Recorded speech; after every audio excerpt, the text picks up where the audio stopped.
ዛሬ አዲስ ሰው ጋር ነው የመጣ ነው። ዳውን ተቀበልኩት ነው ታዲያ የመጀመሪያ ቴክስት ያለው። እሺ አይ ትዳር ማለት ሳታገቢ የሆነ ብዙ ላይፍ ልታሳልፊ ትችላለሽ። እሷን ማግኘቴ በጣም እድለኛ ነኝ።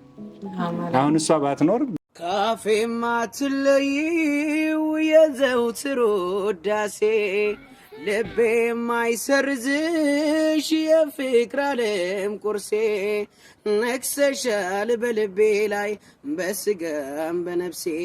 ሰላም ቤተሰብ እንዴት ናችሁ? ሰላም ነው? እኛ ጋር ሁሉ ሰላም። እናንተስ እንዴት ናችሁ? ዛሬ አዲስ ሰው ጋር ነው የመጣ ነው። በእሙና ደሱ ቤት እንግዳ ሆነን መተናል እና ከመጣን አይቀር ብለን ጥያቄ ይዘንላቸው መተናል። እነሱም ባሪፍ መልኩ ተቀብለውናል እና ጥያቄ አለን እንጠይቃቸዋለን። ሰላም ብሏቸው። ሰላም እንዴት ናችሁ? ውድ የዩቲዩብ ተከታዮቻችን የማሂና ዙዙ ደህና ናችሁ ሆይ? ተመልሰን መተናል። በቃ እንደነገርያችሁ ነው ማሂ እና ጥያቄውን ልንጀምር ነው። ሰላም ይበሏችሁና እነሱ ማለት ነው። ሰላም ይበሏችሁ። ፍቅር ሰላም ባያችሁ። አንቺ መጀመሪያ ቅድሚያ አንተ ለቅድሚያ ነሽ። ሰላም ሰላም፣ እንዴት ናችሁ? የማሂ ኤንድ ዙዙ ዩቲዩብ ቻናል ተከታታዮች ደህና ናችሁ ወይ? እንግዲህ ዛሬ እኛ ጋር እንግዳ ሆነው መጥተዋል። ጥያቄ ይዘንላችሁ መጥተናል እያሉን ነው።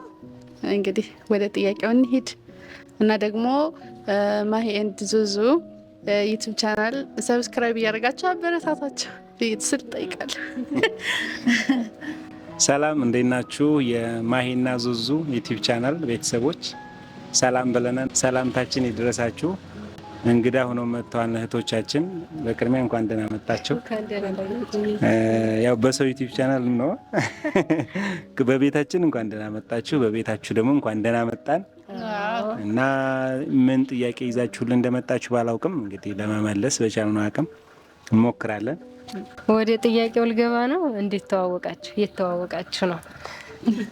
የመጀመሪያ ጥያቄ የተዋወቃችሁ ነው። የእንደዚህ አይነት ጥያቄ ተጠይቀን አናውቅም። የመጀመሪያ ኢንተርቪው ነው። የተዋወቅን ፍቅር እሺ፣ የተዋወቅ ነው እዚሁ ፌስቡክ ላይ ነው። በፌስቡክ ነው የተዋወቅ ነው። በፌስቡክ ነው የተዋወቅ ነው። እኔ ነኝ።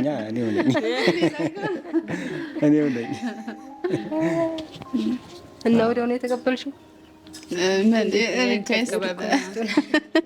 ቆይተሻል? አይ ቆየ አይመስለኝም። ሳየው ማለት ነው ቼክ ሳረገው በፕሮፋይል ገብቼ ቼክ ሳረግ የማውቃቸው ልጆች ነበሩ እና ያው ይሄ የሚያውቀኝ ልጅ ነው ብዬ ወዲያው ነው የተቀበልኩት። አልቆየሁም። አልተግደረደረች፣ ወዲያው ነው የተቀበለችኝ። ይሄን አላስታውስም። አይ አላሰብኩም። በቃ ዝም ብዬ የተቀበልኩት። አታስታውስም? እኔ አስታውሳለሁ በደንብ። ፕሮፋይል ገብቼ ሳይ እኔ የማውቃቸው ጓደኞቼ ምናምን ፍሬንዶች ነበሩ። ከዛን ወዲያው ተቀበልኩት። ነው ታዲያ የመጀመሪያ ቴክስት ያለው እሱ ነው። ላኪው ሪኩዌስት ላኪው ነው ስለሆንኩ ነው ነው አንተ ነው እኔ ከዛ ሳይንስ አንቺ በቶሎ መለሽ። እኔ እሱን አላስታውስም፣ ግን አውርተናል። እሱን ቶሎ መልስ ግን ብዙ አላስታወስኩም። ሪኩዌስት የላኩት እኔ ነኝ። የጻፍከው አንተ እንደሆንክ አስታውሳለሁ። ፌስቡክ በቃ የብዙ ሰው ባለውለታ ነው ማለት ነው። እውነት ነው። እሺ፣ ባልሽ ምን ሲያደርግ ያናድሻል? ከሆነ ወደ ንዴት ሄድን። ምን ሲያደርግ ያናድሻል?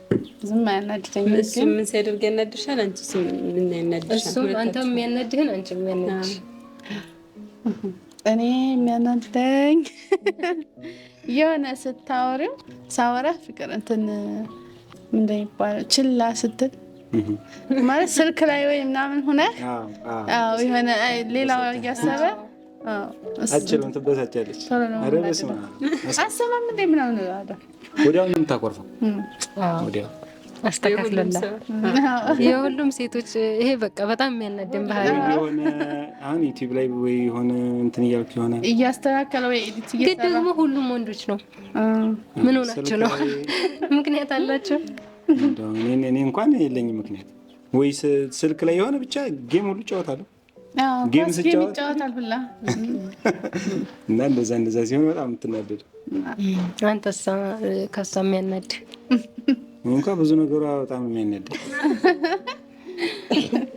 ያናደኝ ከምር ግን ያው እሷ የምታናደኝ እንትን የሆነ በትንሽ ነገር ቀልብ መናደድ ትናደዳለች ብዬ ባልጠበቅኩ ነገር ትናደዳለች ቶሎ ብላ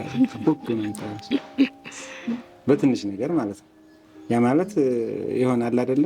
የሚታለፍ ነገር ላይ እሷ ሲሪየስ ናት በነገሮች በቃ ይሁን ትክክለኛ ነገር ይሁን ነው ስህተት ምናምን አትፈልግም።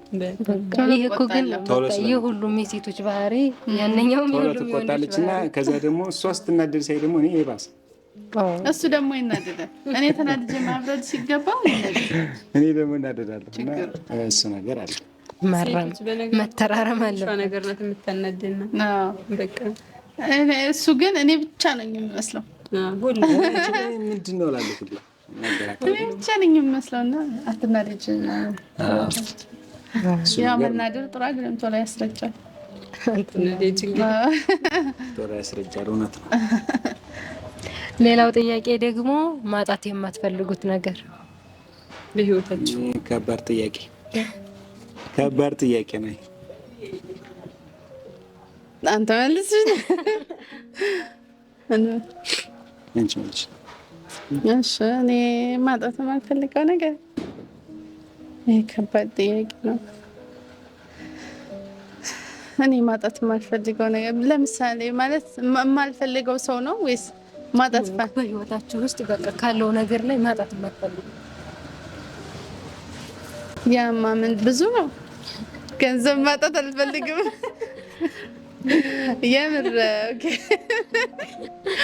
የምር ኦኬሽን አይ ቤተሰቦችን ማጣት አልፈልግም። የእውነቱ ማለት ነው። ግን ብዙ ከተባለ በጣም ብዙ ነገር ትፈልጊያለሽ። የሀገር ሰላም ትፈልጊያለሽ፣ የተሻሻለ ኑሮ ትፈልጊያለሽ፣ ብዙ ነገር አለ። ግን ዋናኛው ነገር ቤተሰቦችን ማጣት አልፈልግም። ጥያቄው ከባድ ነው። እንደዚሁ በብዙ ነገር ሰው ማጣት የማይፈልገው ነገር ብዙ ነገር አለ። ምሳሌ ጤና ሰው ልጅ ጤና ማጣት በጣም ከባድ ነገር ነው። ጤናዬን ማጣት አልፈልግም። ግን እንደ እንትን ካየሽው እንደ ህይወት ጠቅላላ ምናምን ከታየ ደግሞ መቼም ቤተሰብ ወሳኝ ነው። ከጎንሽ ያለ ቤተሰብ ባለቤቴ፣ ልጄ፣ ወንድሞቼ ምናምን ታያለሽ እና እነሱን በህይወቴ ባላጣ ደስ ይለኛል። ባይሆን ሞትን ትፈራላችሁ? ሌላው ጥያቄ ቀላል ሞት እንዴት አያስፈራም? አንዳንድ ጊዜ አሁን ሞትን የማይፈራል በህይወትሽ ያው እንትን ከሌለሽ አላማ ከሌለሽ ወይ ደግሞ የምትጓጉት ነገር ከሌለሽ ሞት ምንም ላይ የማይመስለው ሰው ሊኖር ይችላል። እናንተስ? ሞት ፍቅርዬ መልስ። እኔ እፈራለሁ። እኔም እፈራለሁ። አይ ሞት እኔ እንደኔ እንደው ሳስበው ሞትን የማይፈራ ሰው አለ ብዬ አላምንም። ሞትን ተስፋ የቆረጠ ሰው ካልሆነ በጣም ብዙ ነገር ስላለ ሰይጣን ነው እሱ። በሆነ ነገር ላይ ተስፋ ስትቆርጭ በአንዴ አጥፉ ማለት ነው እንጂ እንደዛ ነው እንጂ ሞትን የማይፈራ አለ ብዬ እንደኔ ግን ሞትን እፈራለሁ በጣም። ምክንያቱም በጣም ብዙ ተስፋ ማድረጋቸው ከዛ ደግሞ በህይወትሽ ደግሞ አዲስ ነገር የመጣ ስትሄጂ ምናምን ኖር ደግሞ መኖርን የፈለግሽ ምናምን ትመጫለሽ። አሁን እኔ ልጅ ከወለድኩ በኋላ ያሳሳሻል። ልጄን ጠዬ ለእናትሽ ስትይ አሁን እኔ የሆነ ነገር ብሆን የእናቴ ጭንቀት፣ የባለቤቴ ጭንቀት፣ የሚወዱሽ ቤተሰቦችሽ በጣም ስለሚጨነቁልሽ እና ደግሞ ልጅሽ ስትወልጂ ልጄን ስትይ ሞትን ትፈሪያለሽ። በጣም አዎ ትፈሪያለሽ። ሞትን እንኳን አይደለም ሞትን መታመምን ራሱ የሆነ ታመሽ ልድኝ እንኳን የሆነ ነገር ስትሆኝ ትፈሪያለሽ። በቃ ለሚወዱሽ ሰዎች እና ለዛ ነው እና ሞትን እንፈራለን ማለት ነው። እሺ አሁን ጥሩ ነው። ያዝ እንጂ ላይ ዳን ካሜራማን መታመሳት ትችላለህ።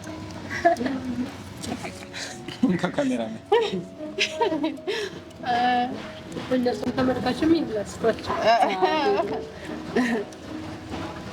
አሁን እንግዲህ የቀረውን ጥያቄ ደግሞ እኔ ልጠይቃቸው ነው። ያው እየበላን ነው፣ እንብላ። አሁን የቀረ ጥያቄ ትዳር ውስጥና በውጭ እንዴት ነው ምከሩን ይላል። ትዳር በውስጥና በውጭ እንዴት ነው? እስኪ ትዳር ላለያዝ ነው ምከሩና።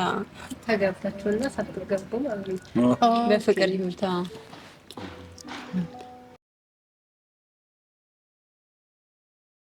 ትዳር በውጭና በውስጥ እግዚአብሔር ይስጥሽ፣ በረካ ሁኚ፣ ሀብታም ሁኚ፣ ጤናሽን ይስጥሽ። ልጅሽ ይዋህናል በጣም ሲበዛ የዋህ ናት፣ እርግም ማለት ነው። አዎ ተለየ